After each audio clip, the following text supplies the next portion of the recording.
Is Wanjiku Karaoke. She's an entrepreneur and transformational speaker. Good morning, Wanjiku, and welcome to the show. Good morning to you. Thank you. All right. Maybe this is a good place to begin with. I've just stated my basic understanding of what a blended family would mean to me. But there are probably people who are asking themselves, yeah, what is a blended family, Jackie? A blended family is also commonly known as a step family. Though there are people who think a blended family should be where both of you have kids from a previous relationship. Okay. But today, that word is used interchangeably. Yeah. So it's a family where one of you or both of you have a child or children from previous relationships. Okay. Yes. So that is where the blend comes in. Yes. Okay. All right. Maybe we can bring in Bernice here and ask, first of all, how are you? I'm good. Okay. You're in a blended family? Yes, I am. For how long have you been? It's been 5 years. 5 years? Yeah, 5 years. Okay. Yeah. All right. Maybe we can start with, before this 5 years started, how did we get where we are today? I was in a relationship with someone. Yeah. We had our first kid, but things didn't work out. We were young, and we both wanted very different things. Same case to him, same case to my husband. Yeah. He was young when he had his firstborn. Yeah. But so both of you have kids? Yeah, both Is of it a us son have and a kids. daughter? Yeah. My husband has a son. I have a daughter. Wonderful. So he was young. He didn't want a family at that time. Yeah. So when we got together, this is what we wanted. We were both mature. We both knew what we wanted. And then we brought the kids together now. And then we have a small one together. Yeah. Yeah. Okay. All right. And definitely I'll be coming back to you on your experience. But let me just ask you from where you said, how are things now? How are things now? They're good. Lovely. All right. But Jackie, other than, even before she became a blended family coach, it's actually because of your experience. You can briefly touch on that. Yeah, I have been in a blended family for the last 20 years. 20 years? Yes. Amazing. I'm still counting. I am a stepmom of 2 and a bio mom of 2. And I have a niece that I have also taken in, and she calls me mom. So I am a mom of 5. Let me just, mom of 5. But let me just hold you. When we say bio, step. I didn't get into marriage with kids. Okay. So I got into marriage, and my husband had 2 wonderful kids. Yes. Okay. That is how I got into the blended family. Yes. And now you have 5. Now we have 5.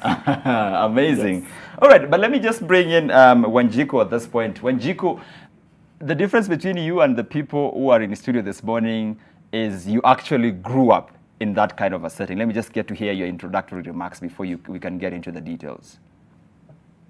Yeah, I grew up in a blended family. Yeah. I have been in a blended family for 21 years. Amazing. For me, it came through my mom passed on. My mom passed on back in 1998. Yeah. So because we were really young, so my dad had to remarry. So I have grown up in a blended family where when my mom passed on, we were 3. We were 3 siblings. Yeah. And then my dad got to remarry again. So we had 3 other siblings. So I got a stepmom and 3 more siblings. Okay. So that is how I joined the blended family. So I've grown up in a blended family for 21 years. Wonderful. You'll definitely be sure I'm expecting to be asking you about your experience. But before we get there, I want us to start from here. So for instance, for you, Bernice, you said it's been 5 years now. Even before we get to the blended family and how we are going to do things, how different when you're now perhaps dating someone new, is it from when you were perhaps dating in your first relationship? It's you guys are looking at each other. I don't know. There's nothing different. Yeah. It's just that he has a kid. Yeah. And it takes, let me tell you, it takes someone with heart and patience to raise someone's child. Especially for me, my son, he was old enough to understand what is happening. At that time when I met him, he was 7 years old, so he knew exactly what was happening. Yeah. Unajua vijana na mama zao, So it takes someone with a lot of heart. you know, to accept this child, mambeni aje, kuja tuishi pamoja, this is how it's going to happen. And, you know, you'll have a small sister. Anaitwa hivi. And you know, for us it was hard because my daughter was the firstborn.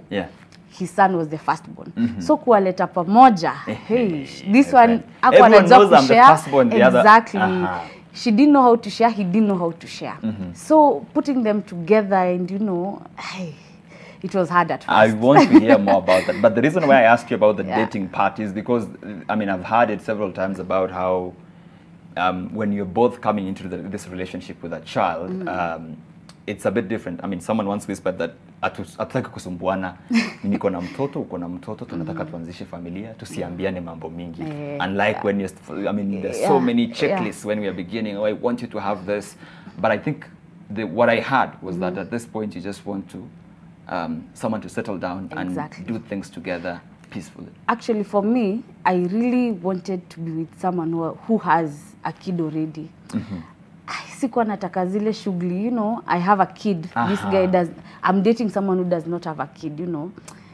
It's a struggle. I really didn't want to go through that. You know, I wanted someone who is responsible, someone who knows how to take care of a kid. I'm not saying someone who does not have a kid is not responsible, but kuna venye tutaelewana with someone mwenye akona na mtoi kuliko venye tutaelewana na mtu ana mtoi. Okay. Yes. Jackie, I know that the situation was different for you, but clearly I think she has a valid point about this whole societal, or is it cultural thing about, if you want to get married to a guy who has a child, or you want to get married to a lady who already has a child, there's always that your sisters and your family like, sasa, aungepata mtu mwingine.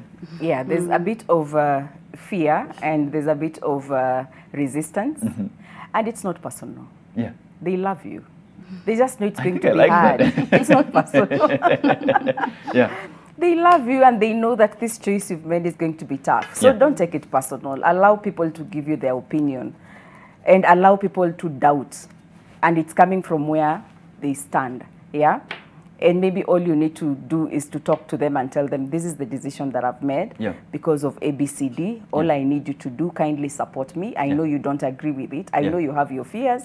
I know you have your concerns, but this is the decision that I've made. So for me, it's not really personal that they will resist. It is okay for them to resist. And I want just to go back on the checklist that you're saying, that when we meet, when we don't have kids, we have this checklist, and then when we have kids, we just don't have a checklist. We are saying, sisi tunataka to That is the comment I had from someone, Yes, but I think this is the second time round you need the checklist more than the first time round. Really? Because there are kids involved. It's not just you. You know, the relationship I will walk into, I'm walking into it with my child. The other one, if I didn't have kids, it's just me. Okay. Now, also my child will be affected by the type of the relationship I have. And I think that is why I agree with you when you say it really needs somebody who has heart to be in that relationship. Okay. Some of us are not able to take care of other people's kids, and it's okay. Does that mean then that it's not easy to walk into, to start a blended family? As opposed to maybe starting whatever, I mean, maybe a normal in your first relationship or marriage? The requirements of a relationship, I think, like she mentioned, are the same. Just because mine is blended, my marriage, the needs of my marriage are not different than the needs of the other marriages. So the things that nurture and build a marriage are the same across board. But the commitment levels and the complexities and the challenges of the step families are totally different. And that being the case, the level of commitment, and I think that is why you're saying it needs a lot of heart, the level of commitment might be totally different. Okay, let's talk about making it work. And even before I get to here, let me start with Wanjiko here. Wanjiko, so at what age were you when your father remarried? I was 9 years old. Yeah. Okay. It was, I think, December of 1999. Okay. So that was almost an year after my mom passed on. Okay. Now, that transition period is where it is all at, because, I mean, you're used to having your family around, you know how things are. This is mom and this is dad, and this perhaps in other situations, these are my siblings. And now you have someone new coming, and she's meant to even if not directly replacing the mom, at least be, you know, your mother, at least in this context? As in when someone asks me that question, I'm like, one of the things that my dad did, and I will say that is one of the things that I will even tell anyone. I remember when my dad met my mom, like, because we are three, my sibling, my brother, my sister, and I, he took us to a hotel. And he introduced us to my stepmom. And he asked, as in, we went, we had lunch, we had a good time. And then after we left, my dad asked us, and he told us, so guys, this is the person that I want to be your mom. Are you okay with it? Let me ask you, one of the things. Let me ask you, how old was your brother? My brother was 10, I was 9, my sister was 7. Okay, I know I interrupted you. It's because I wanted to make sure that, can you comprehend this question when your father asks you? Please proceed. Yeah, I think interesting, because my mom passed on, my mom wasn't sick. So when my mom died, you know, most of the time, even if you look at our generation, our parents, when a parent dies and the kids are young, most of the parents tend to want to hide that from the kids.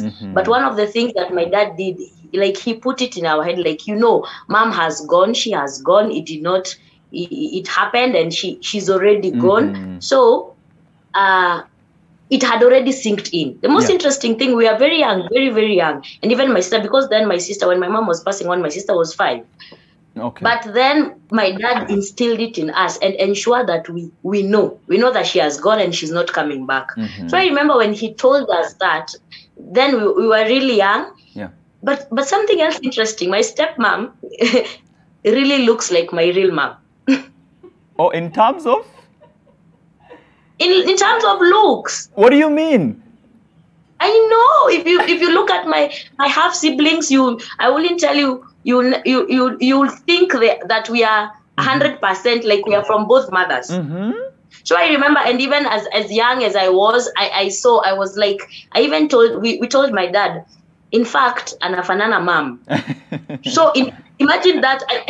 It's interesting, but that wasn't so hard for us, even transiting, even calling her mom. For us, it was, I remember that time it was very easy. It was very easy. Like, we called her mom from the word go. Okay. I don't know if God made that happen so that it can make the transition easy for us. Okay. But it wasn't, at that age, it wasn't really anything hard. Okay. And the transition wasn't hard. Thank you, Wenjiko. And I think she has raised a very valid point about part of that transition, which is, let's even start with the name that she's mentioned. So you have a new, a child, of course, that you've come with, and she calls you mom. But also going into this relationship, there's a new child who you've, of course, according to the settings, you're meant to be the mother. How do you work that out? I think for me, I don't rush things. You know, I don't rush things. My son already has a mom, you know, so I don't like forcing him. I didn't want to force him, you know, to call me mom or to accept me, you know. That's not possible. The mom is still alive. They still communicate. Bado wanapendana. So for me to, I think it's just taking it slow. But for my daughter, it was just like that. Kama tu my daughter, I introduced my daughter to my husband. And like, we anaitwa, Nelson. Daddy is a good word for you. And from then, how old was she? She was 3 years. 3 years. And from kutoka that time, it has been daddy. Okay. But for her, inakuwaga ngumu, like when she was young, she would go somewhere with the grandma, and then she's like, daddy ako happy, and then she gets confused. Which dad are you talking about? Which dad? So, but now, kashazoya. For us, I think it's just taking things slow, you know. Okay. Jackie, I think she's raised a very valid point, because I mean it's not a transaction that you're doing. You're not just walking in and you're saying, okay, sasa kuanzia leo huyu ndio daddy ama huyu ndio mom.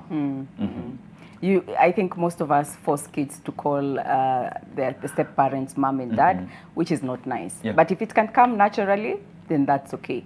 And if the child is struggling, especially in the situations that you've gotten into a blended family with mature kids who already have an identity and they know what they want, the best thing to do is you can choose what you want to be called. Okay. As a step parent. You can let them know, you can call me ABCD. Yeah. Yes. Okay. But do children, because for instance, for Wanjiko, she was 9 years. I'm trying to think if I am 14, 15, I mean, and perhaps, and we'll come back to the issue of the challenges later on sometimes, especially when there's a difference between the husband and the new mom in the family. So how do the children of different ages maybe transition differently? Yes. Children of different ages transition differently. The younger they are, the easier it is to transition, and the older they are, maybe the transition becomes a bit difficult. And also, like Wanjiko has shared, also what has transpired before the blended family was formed is also going to affect how I transition. Okay. Yes. If at all I am transitioning from a very high conflict divorce that is still ongoing, and my parent is getting married, and I'm supposed to adopt, you see the transition will take again a long time. Okay. So what is it that caused that relationship to end? Yeah. Is it death? Is it divorce? And even if it is divorce, how peaceful or how cordial is that divorce also happening? Yeah. Because kids are also affected by the separation and how you are divorcing. Yeah. Yes. Okay. Maybe for you, Wanjiko, I mean, you and your brother and I believe your sister were different ages. I think your brother was 10, you were 9. Was it different for you guys, or it was smooth for everyone? I don't think I have had my siblings complain about it. Yeah. I think just the way we have said, even with Jackie, like the transition for us, because the transition was different, and the fact that we were young, I'm not really sure we had an option. So I think the transition in the first, like the first years, it was just smooth. Yeah. It was very smooth. Yeah, for all of us. Yeah. Because we were on the same line with my mom and also with my dad. Okay.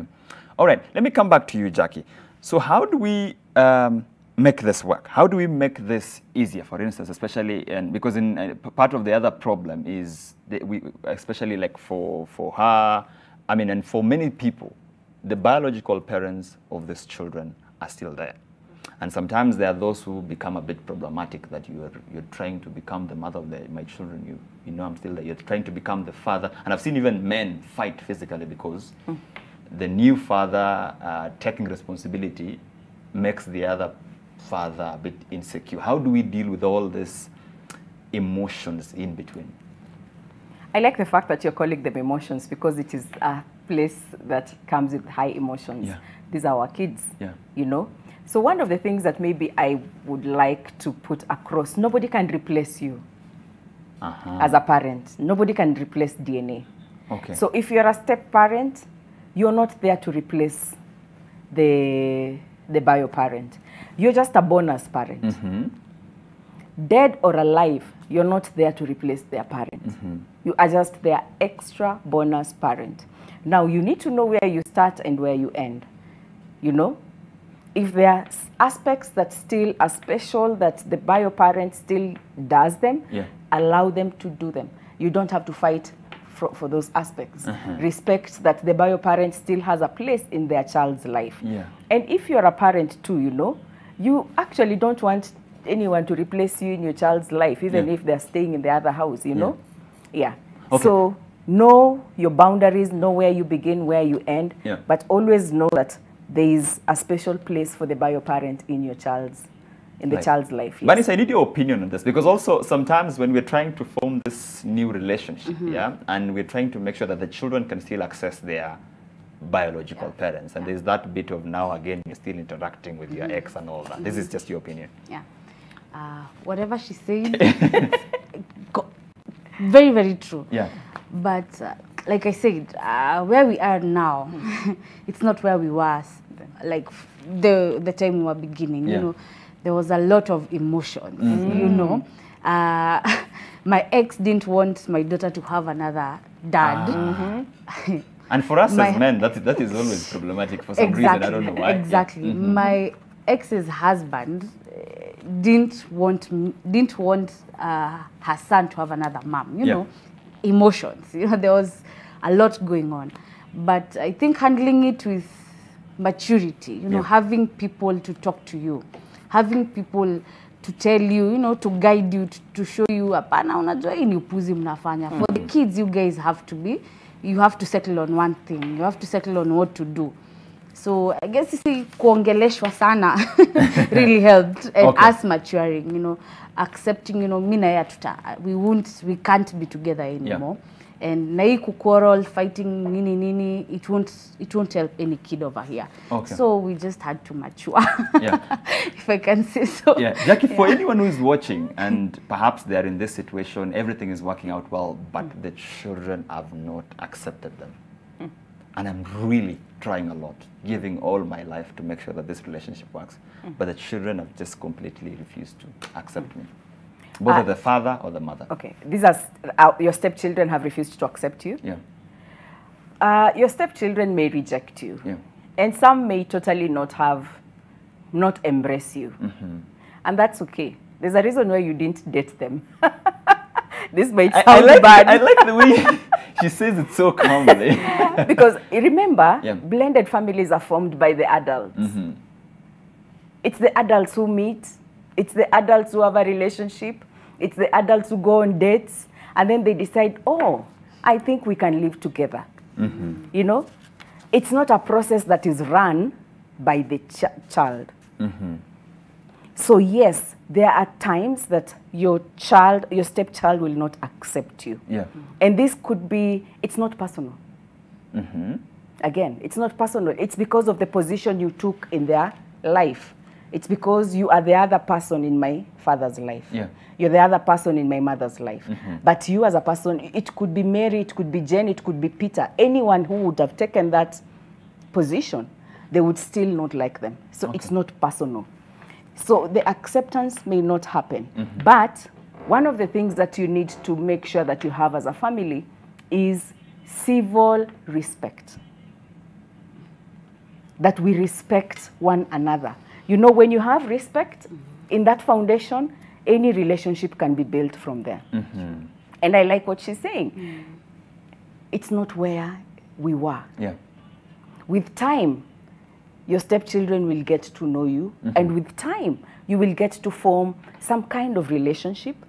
With time, you will get to know what part you play in their lives that they allow and what part that you don't. So it doesn't have to be that you will be like this, you know?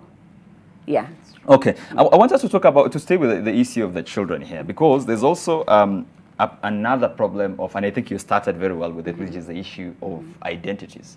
So in this perhaps first relationship, there's a way I identified myself. I'm the firstborn. Now I'm going into a new blended family where I'm the thirdborn, and somehow it confuses and you feel lost in between.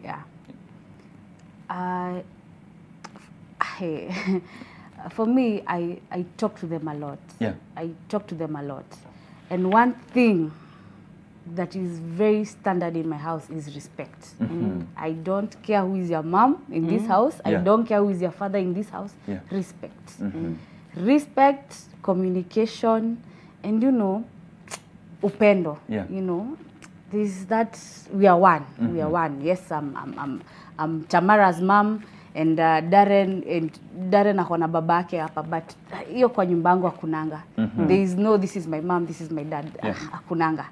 Because nimeka hiyo respect, you know, respect your sister, respect your brother. And I think hiyo ni kitu imesaidia sana kwa nyumba yangu. Because they don't fight. Okay, they'll fight ile ya sibling, ile ya kawaida, wacha kushika tablet yangu, wacha kuingia bedroom, najua. There's that, hiyo ni lazima, hiyo ni must. But akujei kwa na ile disrespect ya, this is too much, you know. So, and for me, really thank God, I have a stepson who listens, who respects me, and who loves me. Who loves me. So atujei kwa na that intense conflict.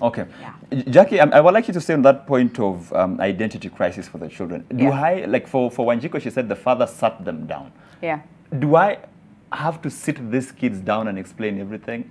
Because sometimes for us parents, sasa mtoto nitaanza kumwambia aje mambo ya relationship. Lakini unajua hata baba Wanjiku kusema kila kitu. It is good to just, I think it's not that you need to go out there and tell your kids everything. It's not even like you're asking for permission. It's not really permission. It is you're preparing your children for the next step of their lives. So it's not waliamka wakashtuka tu wakapata there's another woman in this house and now you're saying now you have to call this one mom. I think it is you preparing your children for the significant step that is going to happen in their lives. And most of us don't do, but I think we are becoming better. I must give us some credit. Parents are becoming better. They talk to their kids about it. Just to prepare them for the step family. And that also helps in the transition. It makes the transition better. And like when you wake up one day and you're told, call this auntie mom. And then now you're just totally confused. Okay, allow me to bring in something very interesting here, and which is the age difference. Luckily for many people, you just find a partner who's almost your age. But for other people, it's not that way. So you find yourself, maybe your husband is 40-something and you're 20-something. Or your husband is in his 50s and you're in your 30s. And you find that the firstborn, especially from his first relationship, is almost there's a very small gap between the ages. And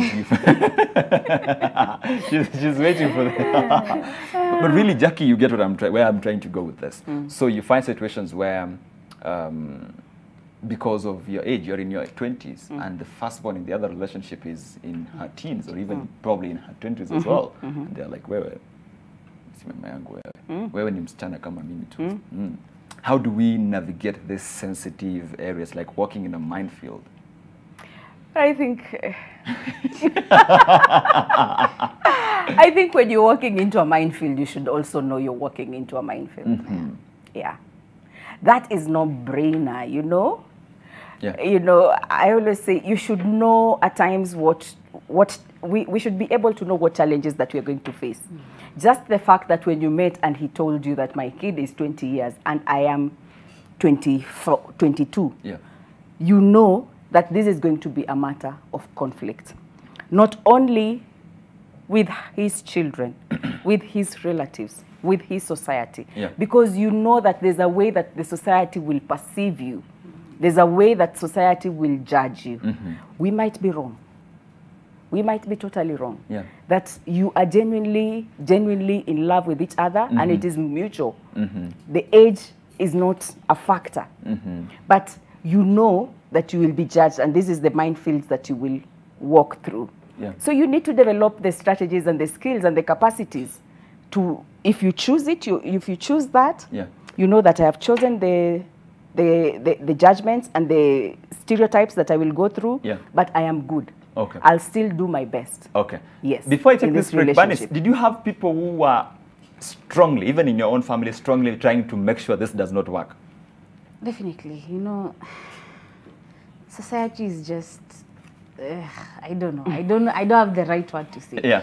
You know, stepmoms are perceived as very bad people. Najua utatesa mtoto wenyewe, najua just but for me, I really don't care what people say. You know, mi najijua. I know how I'm raising this kid.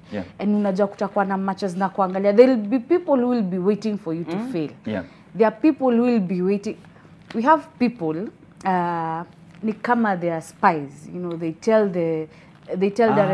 Darren's mom everything, you know. Hapana mbona anafanya hivyo ifai. But for her, you know, she's just like me. She doesn't care.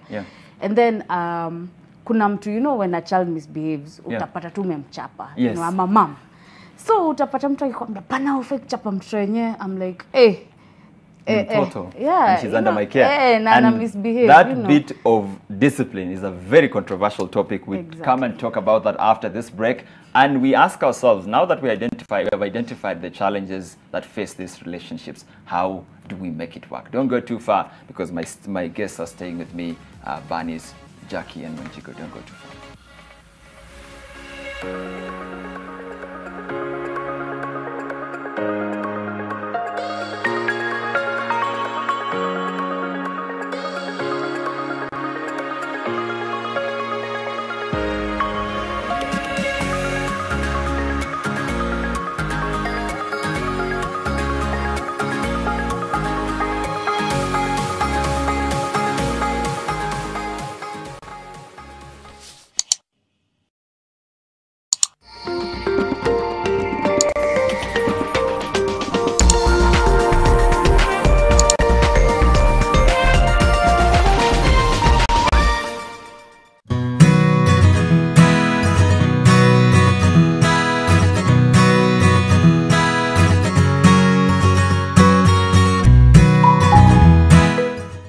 This one-stop sourcing solution has made our back-end operations more efficient. Sandy has helped us to focus on growing our business and serving our customers better.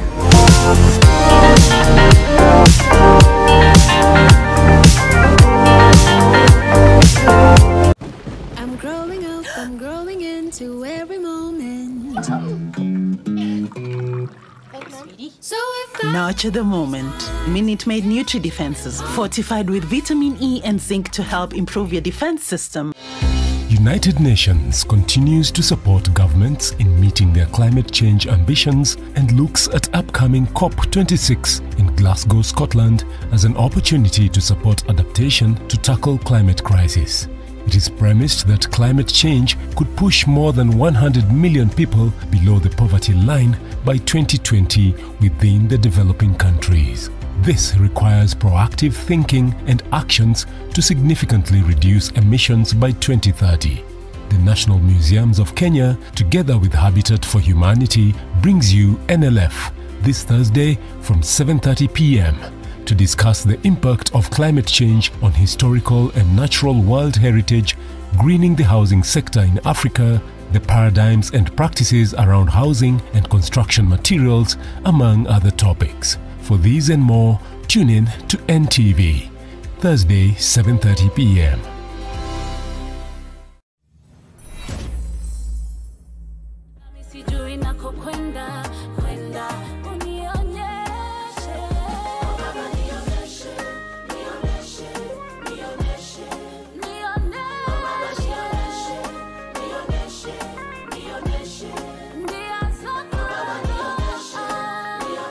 Habari wa Kenya, mimi ni wenu Vivian, na leo hii ningependa mpate huo wimbo wangu wa Nioneshe. It's very simple. Bonyeza *811 *934 hash.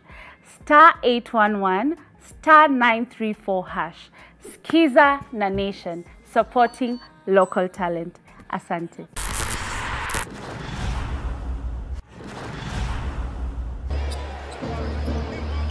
Schroeder jab step comes down the baseline into a cutting smart acrobatic finish. You know, getting stops on defense certainly helps because you're not playing against a set defense, but they're moving it much better. Up on the floor for Coach Udoka to be very aggressive. Tatum out. Good pass. Oh, thunderous throw down by. Still alive. They've got the guy with the basketball, but they won't. Circus shot by. This is, again, a young Magic team, 0 for 2, 2 blowouts. They're hungry for a victory and playing well. Wagner! To shoot some more, man. Jalen on fire here. Uh-oh. Şengün the hustle. Are you kidding me? Spins and slams. With his ability to get around players. Oh, Bridges comes up with a steal, and look out. Oh, the 360! We saw there at the end, Bang grabbing the basketball. Bang comes out here with a steal. And goes right at LeBron James, and James with a rundown block. 2-point range here. No. Bamba lost it. Here comes Rose looking to push. Look at Toppin sprint. Quickly sets up three-pointer. Mitchell Robinson on the...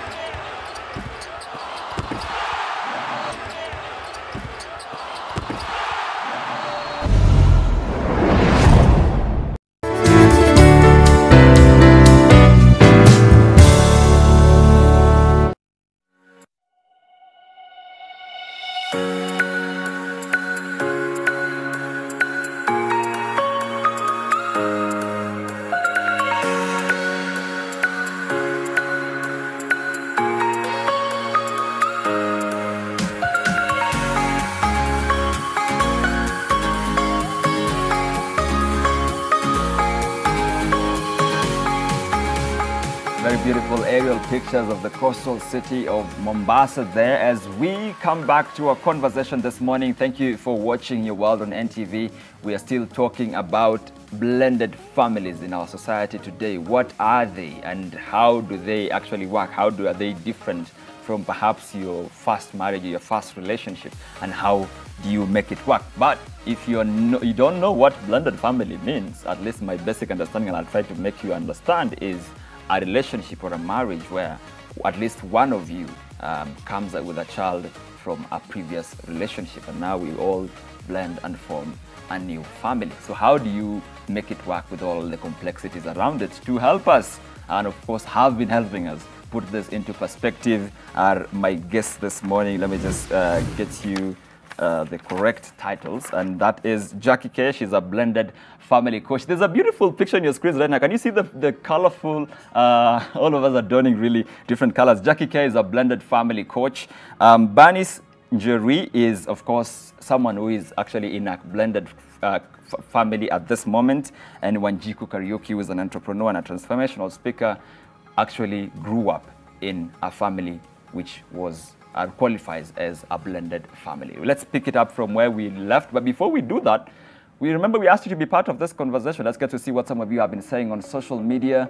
Sir Charlie says, blended family setting is the new reality thanks to early marriages, gender empowerment, death of a spouse, divorce, career aspirations, and changes in societal expectations.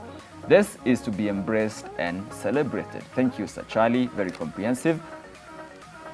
Beverlyn Omushanga says, yes, I was, and my experience is just wow. I was taught to respect my stepmom, and I did that, and we are the best of friends, and she took good care of me, and also she still cares for my kids. She's just a darling. I pray God to give her good health and long life so that I can say thank you in a special way very soon. All I say, I respect and obedience is the key to a blended family. Respect and obedience is key to a blended family. Maybe that's where we can begin. Wanjiku, there is a funny expectation out there that you as a child and your stepmom are not going to get along.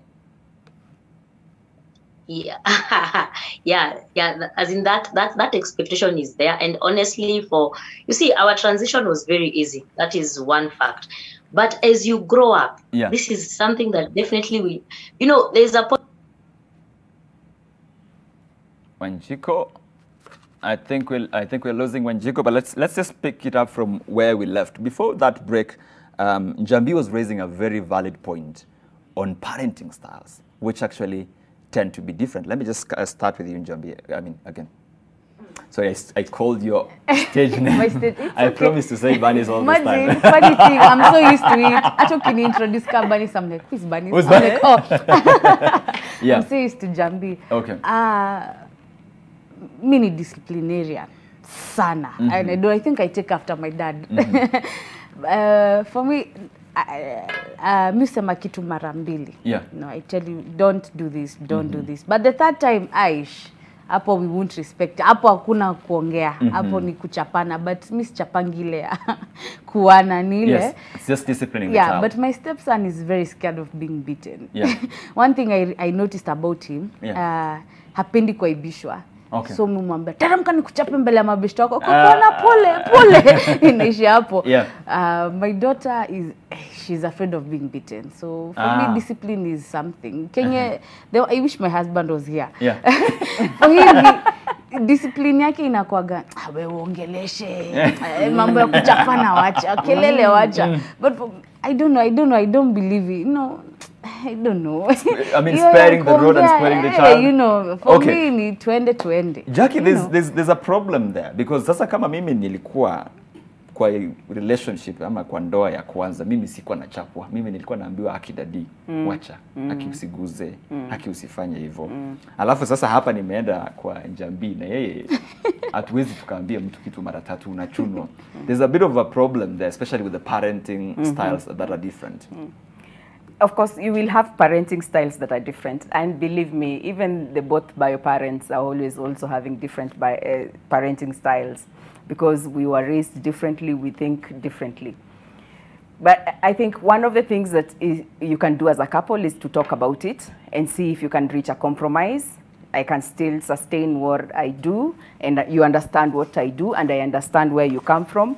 So kids can experience both. Kuna saya kuongeleshwa, kama mumesikizana, you will do corporal, you will do grounding, you will take something, Discipline, in Africa when we say discipline, we think it's synonymous to beating. Yeah. No. It is guiding. Yeah. Discipline is guiding. Yeah. And there's a lot of other different ways we can guide our kids to do the things they're supposed to do or in the direction that will work for them. Yeah. So you can also look for other ways to guide your kids and incorporate it in the parenting. But really, Jackie, whether it's beating or whatever, the problem is not, the problem is disciplining. How do we walk that tightrope? Because this is someone's kid, there's that bit of, whether it hata kama ni kuchuna, ama ni kiboko, ama ni kumuongelesha. Even when you summon them for a meeting, it already feels like, antaka kuni. And there's that fear ya, ama overdoing it. And then you also think, nisipomuongelesha atapotea. So there's the first part of it was us talking about the different parenting styles. But yes, the second part of it, discipline in blended families is very challenging. Yeah. Because this is not your child. One of the things that you are advised, especially in blended families where the other parent is also still part of it and is part of everything of this child. Yeah. One of the things that you are advised, please don't be the chief disciplinarian. Exactly. Yeah. Because your stepchild does not have a lot of grace for you like they have for their bio parent. Sure. Look at us. Even our bio parents used to beat us up, but the grace we had for them, we still go back and say, mom. We don't hold grudge and say, oh my God, we are not going to talk to them for ages, you know? So the bio parent has more grace and should be the chief disciplinarian. Yeah. But the step-parent should not be the chief disciplinarian. But does that mean that she is a doormat or he is a doormat? No, he is not a doormat. Jamie, how do you walk that tightrope? Yeah, we do. We communicate with the mom. You know, before it gets to kumchapa, I have to call the mom. Hey, sasa dada namefanya hivi na hivi na hivi. Unaona tumfanyie nini? She'll decide. Yeah. Kwanza nakulizanga, au jamchapa? At first she wasn't into, you know, kuchapa mtoto wangu. She wasn't. But luckily for me, she knows the son. She knows ni ule mtu ata overstep naone ni kama ata overstep. So she had to give me the green light. Ukiona imekuwa too much, we chapa. But you're also raising another valid point in Jambi here, which is that the two of you actually have a very good relationship. Because for other people, you block that contact. Exactly. Yes. For us, we communicate. She even comes over to my house. You know, we talk. Hey, mimi Darren amenishinda. Ananiambia nipe simu nimuongeleshe. If akiongeleshwa na if nimuongeleshe mamake amuongeleshe babake amuongeleshe and still not, you know, changing. Hapo sasa ndio kuchapa inaingililia. And I have to tell, I call her and tell her, by then nimechapa Darren. I have to. Like nika report. And even, but ni muhimu sana. You know, people are different, you know. And you mentioned that there are sometimes there are people who watch to see how you're going to treat our friend's child. But when you guys have such an open relationship, there is no space for someone else to... ni ngumu sana.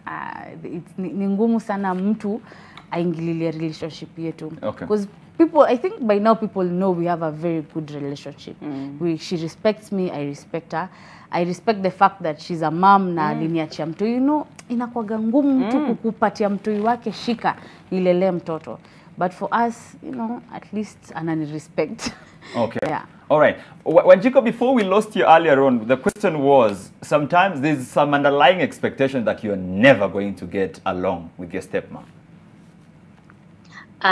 Sorry for that, I got lost. So as I was saying, at times you're told what you really put in your mind, it might affect how you see things. And so even as we were growing up, I remember back then we used to watch these Nigerian movies and all Nigerian movies, I don't know why they used to portray stepmothers as evil women. So for me, sure if you're laughing, for me, I already had a perspective, a negative one. And for me, I say like it was like a time bomb. So I was waiting. I was always watching and see, yes, you see, my mom has come into our lives. The transition has been smooth, but I was really waiting the day she will hit me. Yes. You know, like try and discipline me because you see, at that age, maybe my dad hadn't told us, or maybe we hadn't discussed the discipline issue part. Yes. And because we are told what you expect, you will always receive that. So one morning it happened. It happened. We had some. She just told me to do something, and I felt like, why are you telling me? Why can't you tell the others? You know, while you're growing up, I was in class 5, and you see, even when you were in class 5, you start having those two rebellious characteristics. Yeah. So she just told me to make the bed. It wasn't something big, by the way. And there is where the conflict came in. And then she tried to discipline me. I was so mad. I was so mad, by the way. And I was in class 5. And truth is, that is where now me and my stepmom went like this side and this side. I used to know she's my mom, but I already kept it in my head. Now I started calling her the wife to my father. So I think I got to realize, I'm like, hey, this is not my mother. This is the wife to my father. And then I think, and then from that day, because you see, my dad, so it brought conflict. So he was like, he was very clear about this. Like, my mom should never discipline us. And that was the first time and the last time my mom ever tried to like discipline me. Okay. But one of the other things that, you know, even because my dad knew there was a very high possibility that there will be conflict even as we grew up, my dad took us to boarding school. Yeah. So honestly, we had less time to spend with each other. Even if we will have some conflicts, it will be from the inside, but for me that was it with my mom until later on when I was like 28. Okay. Yeah. And that's when things changed a bit. And let me come back to you, because also part of this discipline, I really like her story and the energy she has. But part of this discipline is also not just the issue of disciplining, but literally everything else, how we treat each other around here. And there is another very tightrope of, if we, let's say, issues of, let's say, even buying clothes. Let's say we are leaving that with the mother of the children. And there's that bit of, and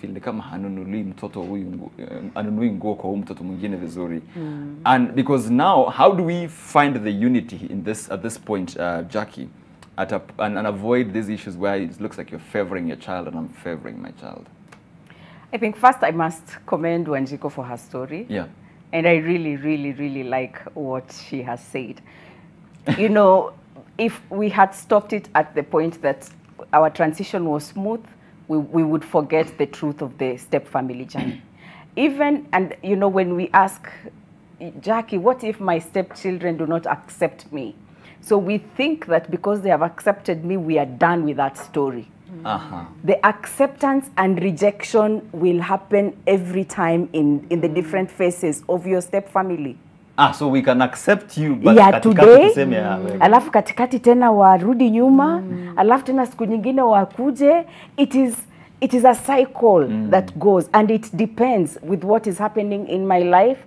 It depends with my age at that time. I like the age that she's talking about. She is going to her teenagehood, and when we are going to our teens, we are looking for our identity.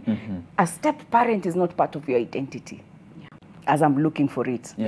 And this is when even that child that has not been asking for their father, who is a deadbeat and you don't want him to talk about, starts asking for them. Exactly. All of a sudden, by the way, who am I? You know, psychologically, you're going through that question, who am I? You know? So I think it is very good that she shared it so that people don't say, oh, but they accepted me last year and all was good. Why is it that they're rejecting me? It is a cycle of also emotional, psychological growth they're going through, life processing that they're processing. Also, children go through that. And that will affect the levels of acceptance and rejections that you face. Remember, it's not personal. They are going through this phase. And that is their reaction. My understanding is it would need to call for some patience from the Yes, you need to have patience. And even at that time, you need to understand what this child is going through. Their reaction, the children might not even know they're going through the cycle. But you as a parent, if you're well equipped, if you learn more about it, you will realize that it's a phase they're going through. And I am going through a rejection phase. It's good. I'll give the minimum, but please just know that in case you need me, I'm here. I'm not going to push this wall. And when they come back, you know it is the acceptance cycle. It's good. Enjoy it. And then also just Work with them. Work with them. Don't make it personal. Don't try to force them, because the more you force it, the worse it becomes. Okay. So just because you have acceptance today does not mean that you have it. And the other thing that I think also comes with the question that you've asked. One of the things that makes step-family life difficult and the step-parent, step-child life difficult is the socialization. You know, as she talks about the Nigerian movies, of course, that socializes us. And we were young and we read about Snow White, we read about Cinderella. You know, nobody had a good stepmother, you know, and even the stepmothers in that, I don't know if there's a book that stepmothers had. Are good. No, and even they lived happily thereafter. You know what they did? So the society is actually... The stepmothers didn't live happily thereafter. You know, they were doomed. So there's a lot of that socialization. And remember, all of us were exposed to this socialization. All of us. And that is why when you say neighbors will look at you, they will look at your actions and they look at a stepmother's actions. Even your husband in the house might hear your voice like a step-parent's voice. You know, when you say, I had a client who, when the stepmom said, today, hakuna kukula sausage kwa nyumba. According to him, he was hearing, unanyima watoto wangu sausage. Thank you. Then when they came, when they came for the session and I asked if the mother would have said the same sentence, the same tone, in the same way, would you still think mtoto wako ananyima sausage? No. And then you ask them, even at home, your mother used to tell you at times, you wanted to eat an egg and your mother would say, today there's no eating eggs. But you didn't hear it as a step-parent. So there's part of us that is so affected by the socialization of the stepmotherhood, the evil and the wickedness. So even your children, your stepchildren, remember they read those books. Remember when they go to school and they say, you know, I have a stepmother. The other children wameanza kuwahurumia hata kama hawajasafa. And they're just like, oh my God, you're so in trouble. Mambo yako kesha. Baba yako ameleta. Wewe unateswa. So even when she goes to school and she says, you know, today I wanted to come with, you know, like today my son went to school, break ilikuwa imeisha kwa nyumba. He went to school. But if he's my stepson, you know, if he goes to school and says, today I don't have break because break ilisha. Your stepmother. No, it's true. It's so true because my son forgets his breakfast. Like almost all the time. So inafikaga kwa ukienda kitchen you're like, aya, Darren aliacha break. I'm like, aya, sat chat ona aje. Aya, you start to know that they're going to judge you. Aya, sema aya, tunamnyima chakula. So I'm very namwambianga, please don't forget your breakfast. Please don't. See hata saa zingine simjali yeye, but what will people say? You know, sometimes unapata you are saying about clothes and things. Unapata sometimes, you know, he plays a lot of football. Sana, he's a footballer. He loves playing. So napata floaters zake huku chini zimetoka, but my daughters are still new. So like, evidence. Yes, evidence. You know. Wanjiko, did your father and your stepmom have children after they got married? Came with she had a son who was around 4 years. And then now they got 2 daughters. So I have 2 sisters who are my half siblings. So they got 2 daughters. That is, Okay. Does all this conversation we are having about how to treat people fairly and whatnot make any sense to you? Yeah, it does. It definitely does. And for me, I say to date, like my dad took, these are things I came to learn later. But my dad had taken the entire role. You see, like we were 3 of our kids, so he knew he had told himself, this is not their mother, I am their dad. And my dad, to some point, he has always said that I am your mom and your dad. So my dad used to provide for us everything. But even as I said, even as this transition, even as Jackie is saying, even as we continue the transition, we got to realize, wait a minute. Because we used to be in boarding school. Even when we come home, we're like, obviously these other children who are at home, we're like, okay, their mother will buy them clothes, their mother will buy them, you know, jackets and what. But we, like, for us, we had this expectation it has to come from our dad. You see, now this one will bring a very different thought about this woman. Then we start seeing, now it's like that, it's intensifying, like you're seeing this person is not treating you the same at all. Now you see, but right now that I am older, when we came to, like, even me, when maybe I got into a relationship and got a kid, and there's a level of understanding. I came to understand my mother. Even maybe at that time she didn't even have the money, but you see, because her children are at home, she will be able to do things for them, kidogo kidogo. But you see, for me as a child, when I come back home, I am like, baba yangu ndio ananifanyianga kila kitu. Baba yangu ndio ananuanga chakula, baba yangu ndio analipanga nyumba, baba yangu ndio anatukujanga kutuvisit hata shule. Because rarely my stepmom would come to come and visit us in school. It happened once, like just once in a while. So, but you see, now we already have conflicts, and now here my mom is not acting like a mother to us.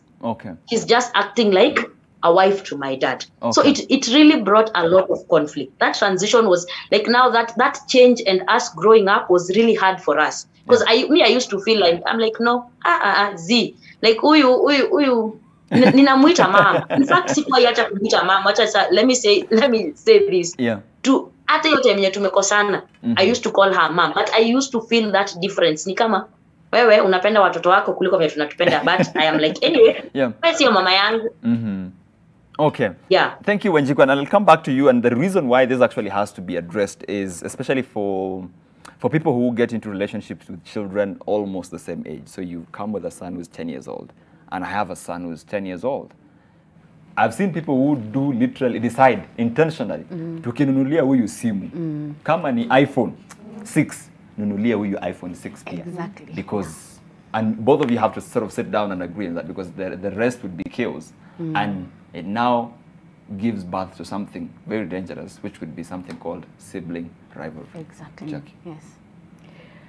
I think there's sibling rivalry on its own is there unless it becomes toxic. That they totally hate it. Oh, the one that you were saying, kupigana. Yeah, there's the healthy one, that normal one that all of us have gone through.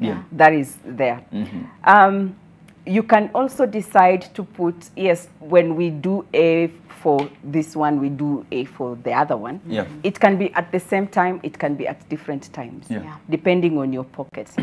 So you need to find a way to put that balance without actually straining yourself too, you know? So it has to be a balance that works financially for us as parents and works financially and works for our kids, so that the kids do not feel like it's different. Because if you make it that every time we buy this one, we have to buy this one. Every time we do A, we have to do B. We will never get everything identical for everything. That might really be challenging. Yeah, but we need to also be providing according to their needs. One may need a cape, the other one doesn't love capes. Yeah. So they may get a jacket, not today, you know. So there should be basic similarity, basic standard rules of the house. I always call it basic standard rules of the house that cuts across everyone in the house.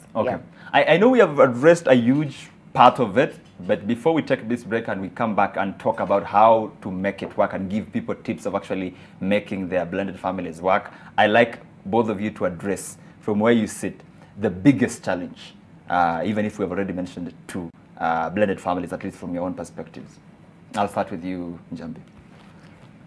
My biggest challenge was co-parenting. But I think we figured that out. We are good. The second challenge is society. Sorry, the first challenge was? Co-parenting. Oh, co-parenting. You know, yes, yes. The way we co-parent with our others. But I think we figured that out. That's okay. And it worked. Yes, it works. It works and it worked, yes. My second challenge was others, how do I say, our extended family accepting the fact that I have Darren, I have Tamara, wamekuja pamoja, you know. We get this question a lot, like when we are going for family gatherings, they're like, unakuja na ule mtoto wako wa kwanza? Like, mtoto wangu wa kwanza ni Darren. No.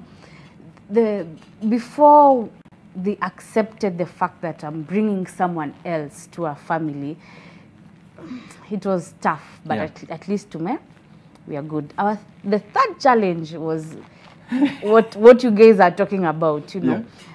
Ile ya huyu akibaiwa huyu atabaiwa nini, you know. Even my mom and my mom and my mother-in-law wanakuaga hivyo. The moment they come wanakujanga, wanajuanga wako na watoto watatu.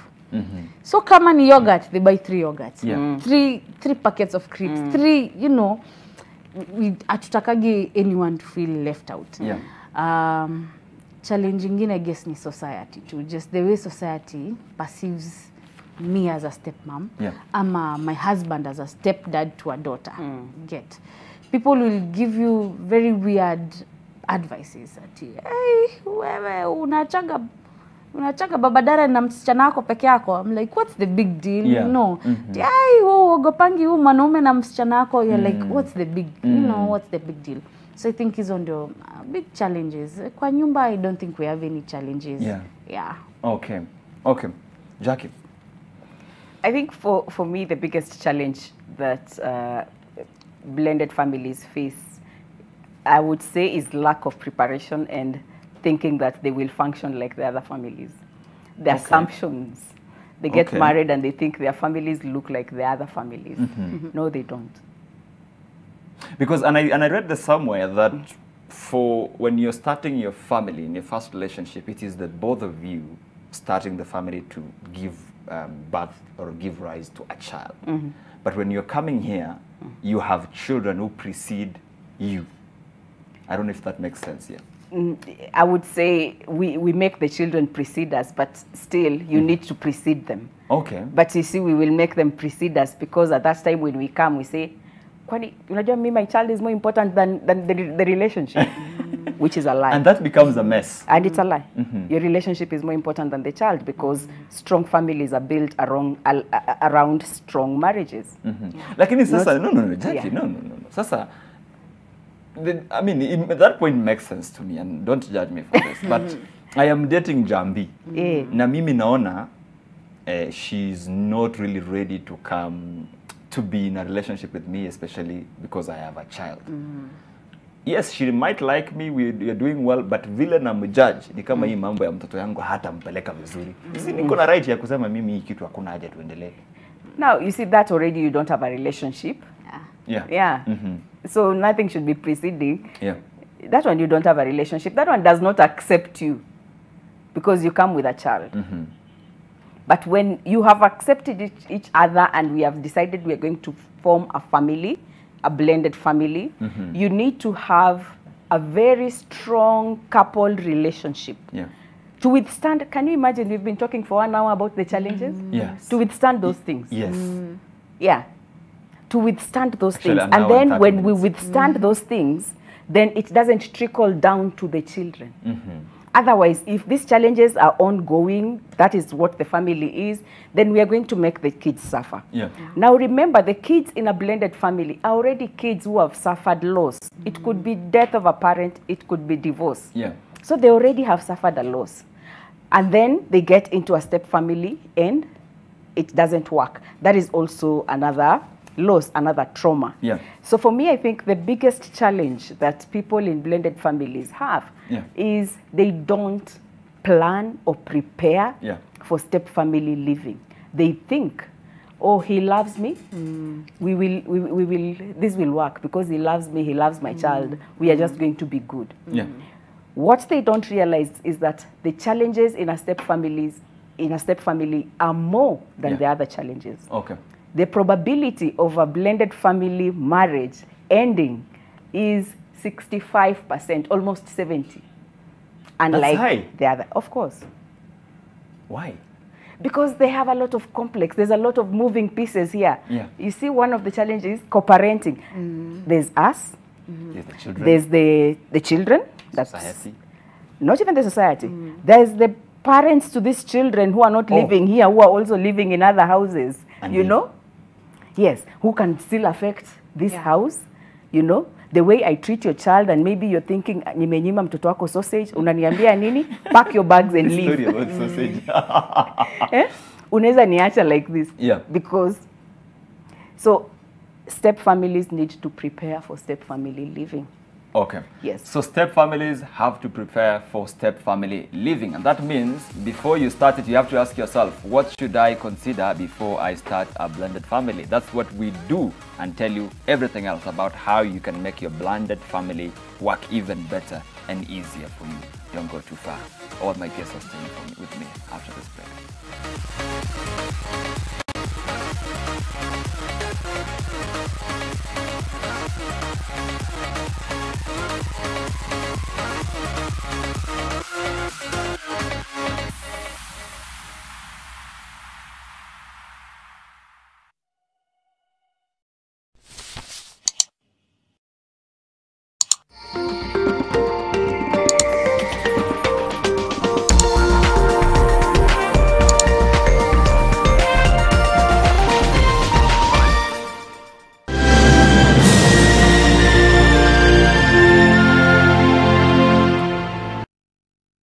Get the best value for your money by subscribing today for Classic Bouquet at only 899 shillings for 30 days to enjoy 64 channels. Classic Bouquet. Premium content on Star Times. Subscribe today.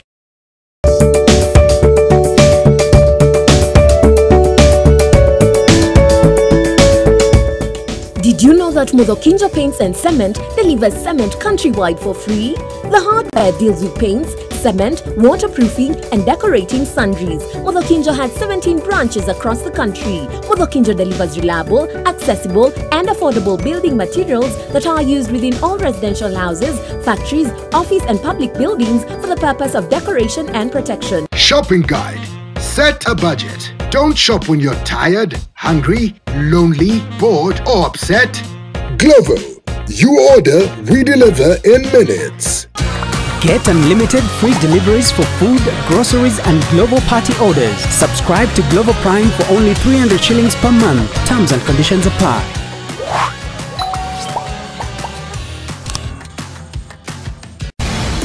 This week on Lit 360. Oh, manzi yangu kwa gasomu. Either nimepagawa ni Jojo. Cocktail ya Masai na Mkikuyu. Akona gap kameno na bado shikenchu. Hey, oh, ama ni lugha inaga lugu. Kiswahili ninayo hadi Kizungu. Yo, wagwan, your boy Butrus up, aka the Chef God. My name is Nkuli Tube. Right now I'm at the K1 spot. It's lit, manze, and I'm on the Lit 360 show. So keep it locked, hey.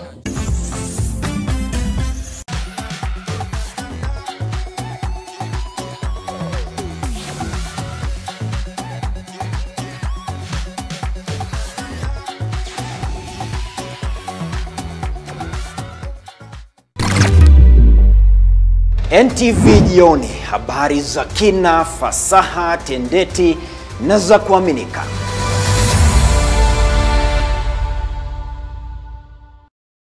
Step to the right, one time to the left, then pause. Twende reverse. Don't go, I'm kudai. Oh, when me feel a share in a don't I see you came to party. Karibu Kanairo, karibu Kenya. Kujani kushova koza wa Kenya. It's feeling good, feeling pride. Hi, what's up beautiful people? This is your girl Nadia Mukami aka the African pop star. And you're watching Kwetu Mix ndani ya NTV. Keep it locked, straight up.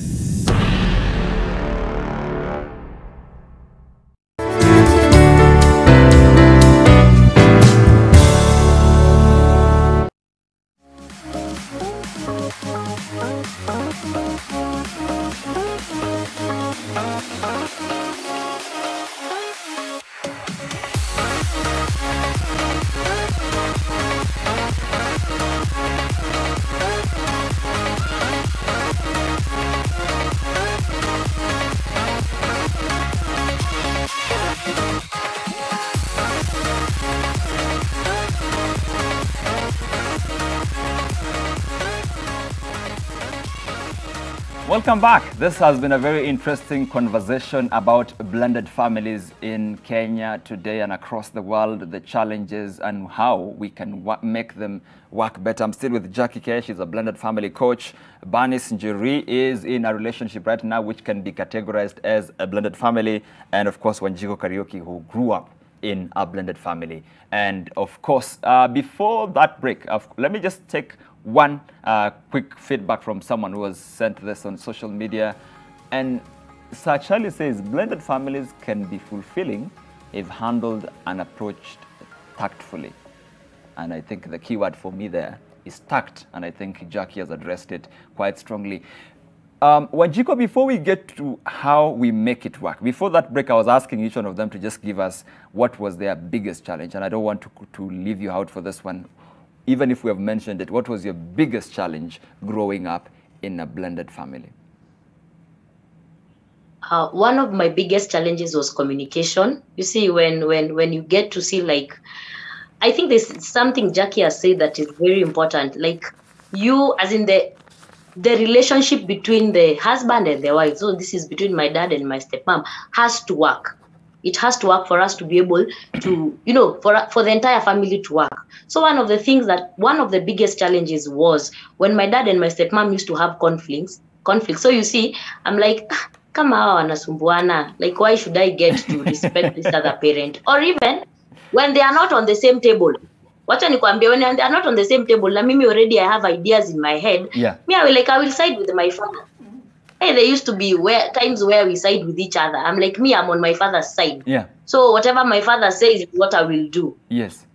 But also, for the relationship, as Jackie has said, for the relationship to work, one of the things that my dad, it figured a point, my dad saw that, you see, we are growing up, we are getting these conflicts. So my dad used to ensure two things are clear. One, he used to tell us, huyu ni bibi yangu, sio mama yenyu. You should get that. Mm-hmm. So hakuna mahali anaenda na bado msifikirie ndamreplace kama mama yenyu. Okay. And the other thing he used to tell us very well that made us more comfortable, and we even have never had conflict with my siblings. Hawa ni watoto wenyu. Hawa ni watoto wenyu. So you see, like, no matter what happens even between both of them, but when the parents, when the relationship has conflicts, it's really hard. It's really hard for it to work even for the children. That is my biggest major, like, challenge. That was the biggest challenge while we were growing up. Okay, thank you. And I think it caps up all the challenges that we have listed in this conversation. But you've raised a very valid point, Jackie, before that break about you have to prepare. And I think the question that comes to my mind is, what do I need to consider before I decide that Njambi and I are actually going into a family that is blended? What kind of family vision are you having in mind? Mm-hmm. You know, when our kids are in kindergarten, I think kindergarten or PP2 or class 1 or lower primary, I think one of the topics they learn is types of families. A single parent family is a family. So remember, just because she's a single mother, it was a functioning family. It had a culture, she had a vision, there's rules she used to put in that house, or he used to put in that house. So there was already a family. So you can imagine this is a single parent family, this is a single parent family that all had visions and they were fully functioning. And now we need to merge them into one. So one of the things that you need to do is to have a discussion about what kind of family are you looking at. Have a discussion on parenting. Then you can find out about the children, we can find out about the discipline, we can find out about, you know, my kids are not beaten, and then see how we can navigate that, because we are always reactive. We find this out after we've decided we love each other, let's just stay together. And then hatuwezi kosana vile tunapendana. So those basics that we don't talk about, we need to start talking about. Expectations. What are your expectations, you know, for the step parent? And the step parent should tell you their expectations. There are step parents who don't want to discipline your child. There are step parents who don't want your child to call them mom or dad. And they will be clear in the first day that I am not a parent to your child. I can only do this much. Talk about those expectations so that you don't get to the house and you are expecting, he's supposed to pay school fees for his stepchild, you know. Yeah. Pengine hataki kulipa school fees. So, Jambi, do you think sometimes we make mistakes? We come into this hoping that, you know what, because let's say most of the time men are the providers. So, mimi nimekuja na watoto wangu watatu na wewe uko na wako wawili. Of course, wakienda shule utalipa fee. And then halfway you realize, kila mtu alikuwa alipia mtoto wake hapa. I think that's a conversation. That's why I said as we came to a conclusion, to decide how we want to co-parent our kids. Yes. So for us, I guess it works easily. You know, my daughter has a dad. He's alive. Yeah. He's working. Yes. He's healthy. Yeah. So I didn't expect my husband to pay fees for my daughter because she already has a dad. Yeah. If he does everything, baba Tamara atakuwa afanya nini? Nothing. Yeah. And I don't think there's any man. Okay, let me rephrase that. There's some men who don't like, you know, their step. How do I put this? Yani kuna wanaume wengine hawatakagi kulelewa watoto wao. You know. So my baby daddy was like, okay, it's fine. No, it's school fees. Unataka. That's the only thing I'm going to do. Yeah. Because housing, it's already catered for. Yeah. Food is catered for. But when it comes to clothes, you know, they share responsibilities. Najua, my husband won't see something nice and he's like, babaki atabai, you know. When it comes to Darren's mom, iyo singililiangi, you know, she's also a baby mama. Yeah. So when it comes to school fees and everything, my husband caters for everything. Yeah. The baby daddy, it's, you know, responsibility yake. But for me, it comes to school fees. We shule yote unataka mtoto wako aende we, as long as you're going to pay fee, we are good to go. Yeah. So her point actually reminds me of part of this transitional problems where I mean, so assume Jambi was dating someone who was well off, and by well off, it's just the basic definition of it, so that watoto walikuwa nasoma mahali fulani. And then now, tumewachana, alafu they're dating me, and I'm not well off. And then there's that transition for the children. They know we used to live in this place, in this kind of a house, eat this kind of a food, hang out with this kind of a friends. And now we are meant to adjust to another life that we're not so used to. Jackie. Okay. Why am I taking a minute? I think because are they moving from their other parents? Because by the time you get remarried, there's a divorce and there was a transition. You moved to somewhere. Yes. So you don't move from this well-off man to another man. You need to have transited. You know, that is why I'm taking a minute. You need to have transited somewhere. Yeah. So even if I was married to a well-off man, and that is where we lived, it means after divorce, I went to a place that was financially nilijikuna kule naweza, you know, this is where I can afford, and maybe I will get somebody who is maybe in the same area or not as well-off as my husband, my ex-husband. I think that is okay for you as an adult, you can transit, but for the children it could be challenging. But this is where you have to put conversation, safe space for communication. I think like Wanjiko said, one of the things, communication was very important for her. So one of the things that you need to do is to communicate and just let your children know that this is different, lifestyle here will be different. And children are not very bad. All they need is you. They really, really need you. That is why you find even kids who are in those affluent places, but they have the absence of a parent, there's something that they are lacking, you know? So always know that your place in your child's life is very important. And it will not rise or fall because of stuff and things that you have. Okay. Wanjiko, we are trying to make these things work. And you mentioned earlier on a very important point about your father sitting all of you down and explaining. How much importance do you attach this process of perhaps the parent, the biological parent, sitting down with the kids and explaining before we take this milestone of kind of a step that could probably change their lives? I think I will say it's really important. Even as Jackie had said way before that, I am not, you know, I am the adult here, so I'm not asking for permission. but I am telling you guys what is about to happen. Interesting enough, I'm also a single mother of one. And this now are the things that I have prepared myself, because I know I will get married. I am not planning to be single for the rest of my life. So I think I also have experience of having grown in a blended family, and how, because you see my daughter is 8. So imagine if I get married 3 years from now, I will have to sit down and explain to her, this is what, and she knows the dad. So this is what is happening. This is how it's going to be. And it's really important to explain that transition. And at times we think that the kids don't know. But you see, you can imagine, as I said, I was 9, but I remember very well. And right now, I always feel that my dad gave us that choice. It wasn't really like asking for permission, but he asked us. So, and even right now, I can remember, most of the time parents think that, a child will not remember.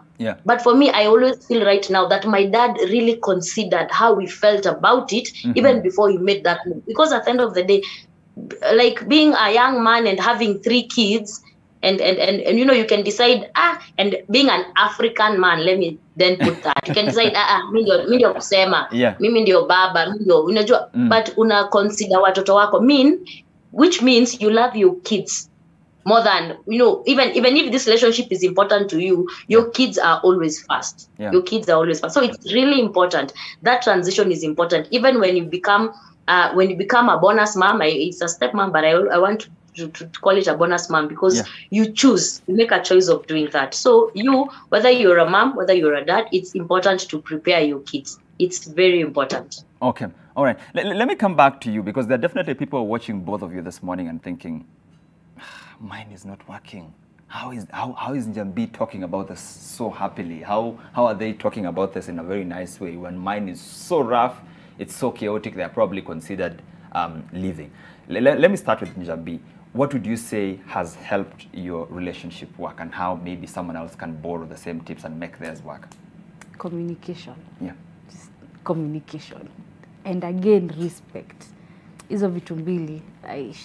Communication. When you say communication, what do you mean communication? The fact that you can communicate with your person. Like she said, you sit down, you talk about discipline, you talk about who will, the roles, the role I'm going to play as a bonus mom, the role he's going to play as a bonus dad. You talk to your kids. For us, we communicate. I think I talk to my kids ni kama ni grown-ups. I forget their kids, but ni muhimu sana. Sit down, communicate. Hata si you have, venye wazungu have family meetings. We have family meetings and we ask, are you comfortable here? Is there something I'm doing? The faces that you're making. Is there something I'm doing that you're not comfortable with? Is there something dad is doing that you're not comfortable? Do you feel loved? Do you feel like you're being left out? As we communicate a lot, we talk a lot. And we instill respect and obedience, definitely. So I think it's only vitu zimework for me. Okay. And the fact that I can sit down with my husband and we don't argue in front of the kids. By the ni ngumu, unless there are those days unaingianga kwa awe pia unani. And they will be those days. But again, my daughter says, wewe na dadi nakwaga hivi. Yani she'll see us fighting, but 2 minutes later, we are good. So hata mi waambia, even you, it's okay, you guys fight. But when they fight, I put them in a room. Ambia kaeni huko. No tablets, no nothing, just talk. Okay. And then they come back when they are good. Washaongea, washa cool down, they are good. The same way as I try so hard not to fight in front of the kids. I try so hard nisirushiane maneno mbele ya watu, because whatever my son will see the dad doing is the same thing he'll do to me. The same way the same thing I'll do to the dad is the same thing my daughter will do to the dad. So stakagi ugomvi kidogo. Jackie, 20 years doing something that you said 65% was the figure. As 65% chance our of rate, failing. Our failure yes. rate. Everyone is asking themselves, what's the secret? I think the secret is to realize that your family is not like the other nuclear. It's a nuclear family, but it's not like the both bio-parent nuclear family. For me, when you realize that, then you can know what to do. One of the things that I like saying is that structure defines function. Yeah. There's a reason why a fork cannot eat soup. You know? Philosopher. The structure of a fork is meant to do the function that it does. The structure of a soup spoon is meant to do the function that it does. So the structure, when you understand the structure of your step family, then it defines the function of the people in a step family. You know? So we cannot copy paste and think that we are the same as the structure of both bio-parent families. I am a mother, I am a stepmother, and I will give as a mother. I am expected to do everything that a mother does. But I know that the structure of and dynamics of stepmotherhood, I might not be accorded everything that motherhood comes when it comes to my stepkids, and that's okay. That is how it works. My stepkids, like Wanjiko says, at times will love me, at times will not love me because they're going through something and they just wish, I wish it was my mother in this state. It's not personal. It's because of the structure and our dynamics. You know? So learn that your family is different, and maybe we might be 10 stepmothers here, but our challenges would be totally, again, different. Because there are stepmothers who have never even met and interacted with their stepchildren. Because the full custody is on the other side and they never come, and I just know I have my stepchild, but I've never met them, you know? There are some who are full-time stepmothers. And being a full-time stepmother is very difficult. Maybe, let me just say to Wanjiko, you know, there was no custody for your stepmother. There was no shared to get a break. Even for you guys to get a break and say, we are going to visit mom, you know? So that's, her dynamics are totally different. So one of the things, that is why I'm saying you need to learn about your step family. You need to know what the difference is. We need to accept being different does not necessarily mean that it is a bad thing. No, it's okay. Embrace it and then function to the way that adds to your family.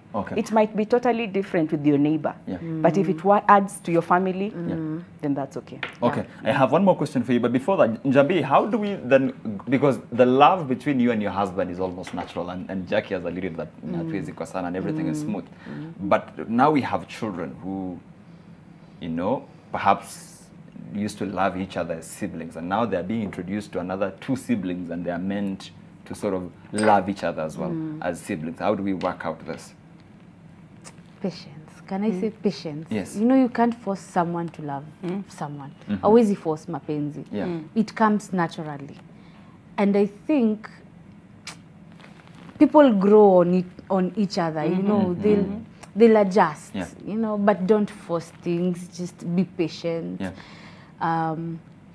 Wapeleke dates. Wapeleke dates. For me, I do lunch dates.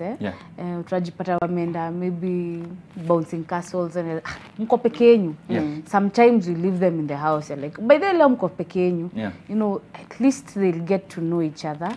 They'll get to figure out what, huyu akifanywa hivi apendi, huyu akifanywa hivi apendi. So I think patience plus putting them together, not forcing them together, but, you know. There's a difference between those two, and I like it. Wanjiko, how would you describe the relationship between now you and your siblings and your half brothers and sisters? Like, our relationship has always been good. But then we have never had conflicts.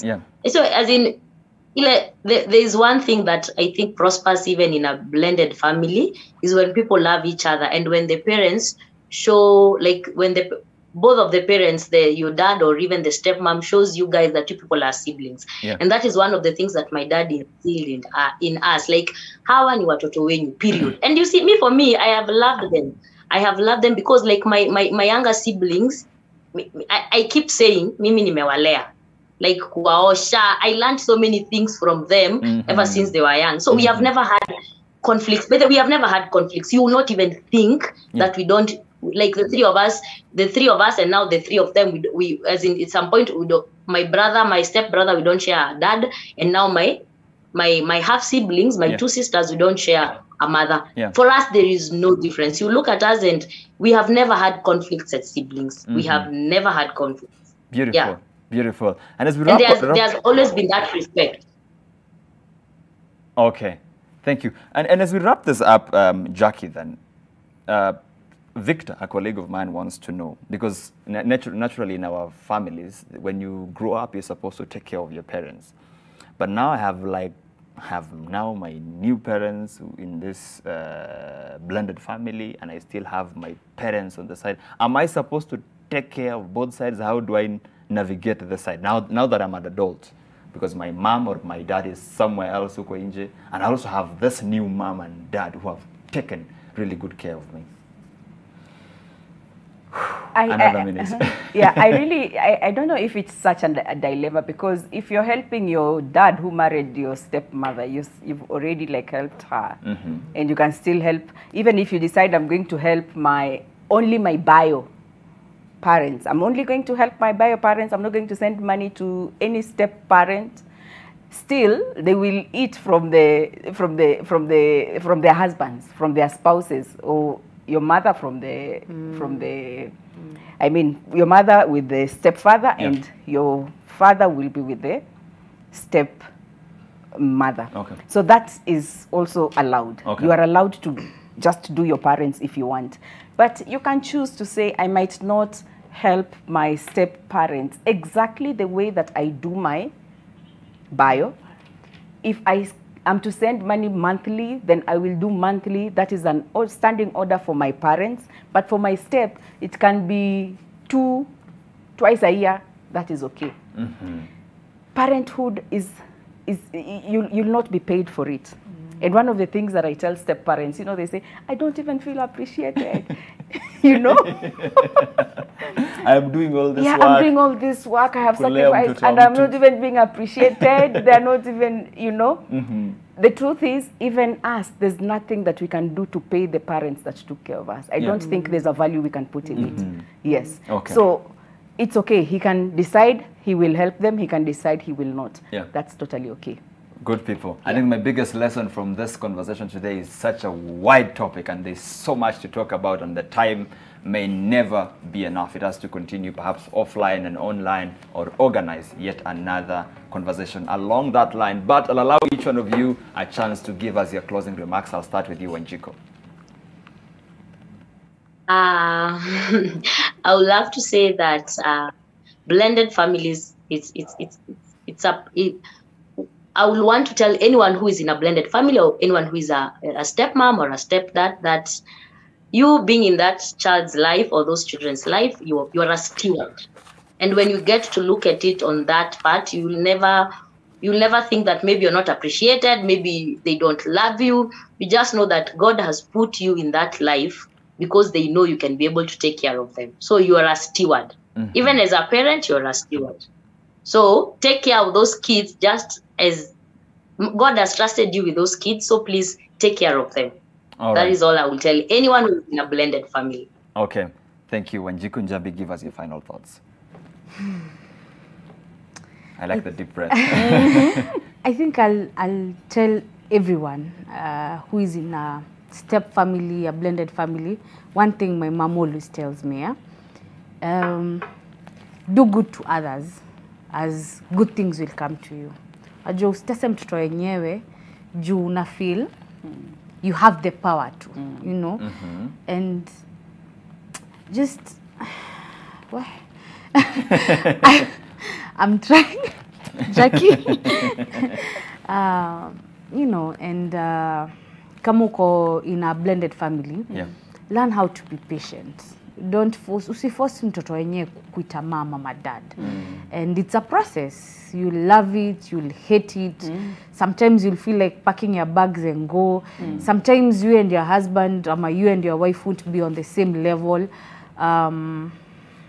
Just understand, I guess, kwa blended family, we all need to understand each other. We all need to understand that we don't come from the same backgrounds, no one does. And if you're a step parent, Mazi, take heart. Take heart. Just be patient. Okay. Be patient. All right. Thanks. Jackie, please close this conversation for us. I think for me, my remarks will be directed to the stigma that we have as a society and the stereotypes that we have as a society. I think for me, it doesn't matter what prefix comes before the word family. It could be single parent family. It could be blended family. Others are polygamous family. You know, we have a lot of prefixes before the word family. But at the end of the day, the prefixes do not matter. We all, the families, we all are looking for the same thing. And the thing that we are looking for is love. So it doesn't matter what the prefix is, we all need love. So I think we should stop just negatively stereotyping one another and know that what we are pursuing for is the same thing, love. Love. Yeah, no matter what family it is. All right, and that's a good way to end it. We are all trying to pursue love, so let's not judge or discriminate on any type of family there. And she's mentioned the issue of the prefixes. That's where we have to leave it this morning. What an exciting conversation. I think we still have to organize something along the lines to make sure that we exhaust all the, of course, the points that have come through from this discussion. And of course, thanks to you for keeping us company all the way from 7 a.m. to 55 minutes after 8 o'clock. This is where we leave this conversation. Many thanks to my guest this morning, Jackie Kea. She's a blended family coach joining us in studio this morning, as well as Banis Njeri. You know her as Njambi. And of course, she's in a blended family at this moment, and she's doing an amazing job, as well as Wanjiku Karaoke, who grew up in a blended family. On behalf of the entire team, my name is Victor Kiprop. Goodbye and God bless.